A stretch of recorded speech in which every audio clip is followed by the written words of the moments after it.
Y la NASA ha anunciado una misión con un telescopio que va a descubrir desde la Luna cómo fueron los primeros días del universo. Y este telescopio estará en el lado oscuro de la Luna, como ese disco famoso de la agrupación Pink Floyd, para entender qué va a permitir este telescopio que la NASA pretende instalar en la Luna. Tenemos en línea telefónica a Alex Ribeiro, quien es divulgador científico. Alex, un gusto conversar contigo. Bienvenido a Zona Éxitos. Bienvenido, ¿cómo está? Buenos días, ¿qué tal? Alex, ¿qué va a hacer este telescopio y qué se conoce como el lado oscuro de la Luna? Pues, primero respondo a la segunda, ¿qué es el lado oscuro de la Luna? En la Luna, todas las noches la podemos ver y yo creo que todos nos hemos dado cuenta de que siempre vemos la misma cara de la Luna, nunca vemos el otro lado, y eso es porque la Luna tarda tanto en orbitar alrededor de la Tierra como en girar sobre sí. No, vale, pero ¿qué pasa hoy? Esto es increíble. Yo creo que hoy como que vamos a hacer interludio musical. Vamos a decir cuáles son todas estas piezas que nos gustan, que nunca suenan acá en el Circuito de Éxitos, y las ponemos todas una tras una. Bueno, eso debe ser, yo creo que es Nelson y el pie que tumba el teléfono. Somos nosotros, definitivamente no son nuestros invitados, tiene que ver con nuestras líneas telefónicas, así que vamos a adelantar publicidad mientras logramos resolver la comunicación con nuestros invitados. Y les hablamos de la Clínica Veterinaria Huellas, atendida por sus fundadores desde 1989. Su mascota tiene los ojos rojos, secreción, lagañas, amanece con los ojos pegados o trata de limpiarse con sus patas. Estos pueden ser signos de alguna enfermedad ocular que, de no ser tratada a tiempo, podría llevarle inclusive a perder la visión. En Huellas podemos atender a su mascota si tiene alguna de estas molestias, darle diagnóstico y tratamiento eficaz para corregir esta condición. Comuníquese al 0424-123-1441. Los esperamos en nuestra única sede en La Castellana. Síguenos en Instagram, @Huellas Veterinaria. Te hacemos feliz a través de la salud de tu mascota. Zona Éxitos. En primera fila. Una oportunidad para empezar. ¿Logramos o si vamos a parar nosotras al lado oscuro de la Luna? Alex, estás nuevamente en línea telefónica. Hola otra vez. Nos estabas explicando qué es la parte oscura de la Luna y nos contabas que la Luna tardaba muchísimo en orbitar alrededor de la Tierra y sobre sí misma, así que por lo general siempre vemos la misma cara de la Luna. Sí, exacto. Tarda tanto en orbitar alrededor de la Tierra, o sea, en dar una vuelta alrededor de la Tierra, como en girar sobre sí misma. Entonces siempre vemos la misma cara. Eso quiere decir que hay una cara que es la que no vemos, que es la que llamamos la cara oculta.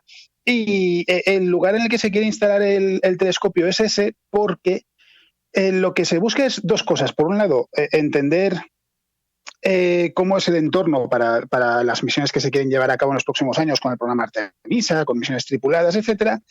Y por otro, que como decíais al principio, estudiar las primeras etapas del universo. Es un periodo que se llama la Era Oscura, que va de cuando el universo tenía 360.000 años aproximadamente a unos 300, 400 millones de años, porque en el principio, en la infancia del universo, hay una radiación que vemos hoy en día, no es visible al ojo humano, pero que está en todas partes del universo, que se llama la radiación de fondo de microondas. Está presente en todas partes y es una reliquia del universo. En realidad es la primera luz que hubo en el universo, que se emitió cuando tenía unos 380.000 años, un poquito menos.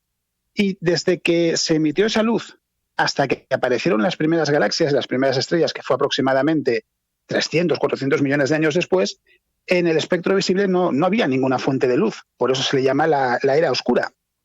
Y claro, la única forma de poder estudiar esa etapa del universo es analizando la emisión del hidrógeno. El hidrógeno tiene una particularidad cuando cambia de estado, que es que emite algo que se llama la línea de 21 centímetros, porque es la longitud que tiene la onda. Y es la única manera de poder estudiar esa época del universo, porque claro, al no haber fuentes de luz, solo se puede estudiar esa emisión de radio. ¿Qué pasa? Que en el caso de la Tierra, si ese telescopio lo instalásemos en la superficie de la Tierra, no podríamos captar esas emisiones porque la ionosfera las absorbe, las bloquea. Y además es que encima el sistema solar en el espectro de radio es un lugar muy ruidoso, porque el Sol, por ejemplo, emite en el espectro de radio también, Júpiter, Saturno, nuestro propio planeta, están también nuestras propias emisiones de nuestra tecnología. Es decir, el planeta no sería un buen lugar. Y sin embargo, en la cara oculta de la Luna, cuando es de noche, allí la Luna está, en el telescopio que tengamos allí va a estar protegido de la Tierra constantemente, porque claro, la cara oculta nunca la vemos aquí, y además también del Sol, porque si es de noche, el Sol está en el extremo opuesto. Entonces, así lo que se espera es poder intentar analizar esa etapa del universo y ver si es posible. Y cuando van a analizar y estudiar, ¿cuáles son esas preguntas que hoy no tienen respuesta que podrían encontrar esa respuesta una vez se instale el telescopio? ¿Qué cosas hoy no sabemos? Básicamente, ¿cómo fue la evolución del universo? Es decir, ¿en qué momento empezaron a aparecer las primeras estrellas? Porque ya digo, se calcula que fue a los 300 millones de años, pero hay diferentes estimaciones, hay galaxias que se han observado que parecen estar más lejos, es decir, que aparecieron un poquito antes, a lo mejor cuando el universo tenía 200 millones de años, 250. Hay estimaciones que dicen que no, que tuvo que ser a los 400 o 500 millones de años. Entonces, se quiere entender cómo era el universo en esa etapa, porque no hay ninguna manera de verlo, y también poder detallar la evolución, el cómo se pasó desde ese momento en el que se emite la radiación de fondo de microondas, la primera luz del universo, hasta que llegan las galaxias. ¿Cómo evolucionó el universo para dar lugar a la aparición de esas galaxias? Es básicamente la gran pregunta. Alex, cuando uno piensa en temas del espacio, por lo general lo asocia con la idea de futuro. Sin embargo, todos estos avances tecnológicos que hemos tenido y estos grandes hitos en la astrofísica en los últimos años ha sido porque nos permiten ver al pasado, ver los orígenes del universo. ¿Qué es lo próximo? ¿Qué es lo próximo? ¿En qué sentido? ¿De investigación? Exactamente. ¿No? ¿A dónde apuntan las próximas misiones? Una vez que se instale esto, ya estamos apuntando a ver el origen del universo. ¿Qué otra cosa queremos alcanzar en términos de misiones espaciales? Sí. A ver, en lo que es términos de misiones espaciales hay de todo. Hay de todo. Por ejemplo, en la década de 2030 hay una misión que va a estudiar Saturno, que es, va a estudiar Titán, que es uno de los satélites de Saturno, que es la misión Dragonfly. Está la misión Veritas, por ejemplo, que va a estudiar Venus. O sea, hay misiones de todo tipo. De hecho, lo que se está diciendo también con este telescopio, con Luce Night, es como se llama, es que se espera que sea un precursor para, por un lado, poner a prueba la tecnología que se tiene que utilizar, porque la noche en la Luna dura 14 días. No es como en la Tierra, que dura unas horas. Dura 14 días y claro, en esos 14 días lo que instalemos allí tiene que ser capaz de tener energía suficiente para poder funcionar durante ese tiempo. Pero ¿qué pasa además? Es que la temperatura varía de una manera extrema, porque de día llega a los 120 grados y de noche llega a los 170 grados bajo cero. Entonces, claro, hay que ver también cómo hacer algo resistente a eso.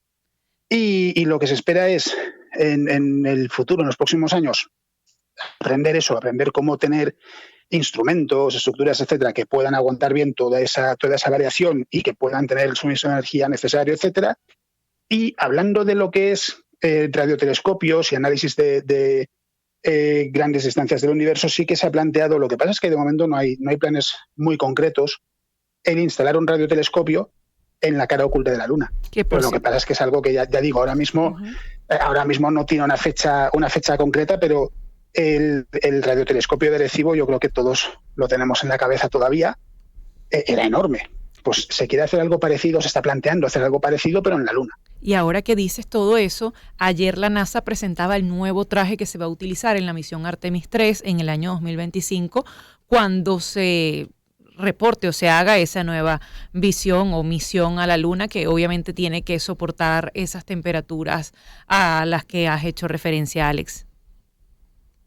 Sí, ayer se presentaba, bueno, ayer no, es viernes, o sea, antes de ayer, el miércoles fue, la compañía Axiom Space, que es a la que la NASA le ha encargado el diseño de estos trajes. Esto es lo que presentaron ellos, son los trajes que se van a utilizar en el paseo lunar, específicamente. Y si alguien ve las imágenes, si le pica la curiosidad y lo busca, lo que va a ver es que son negros. Hay que decir que eso es, primero, el diseño no es completamente definitivo, es un prototipo.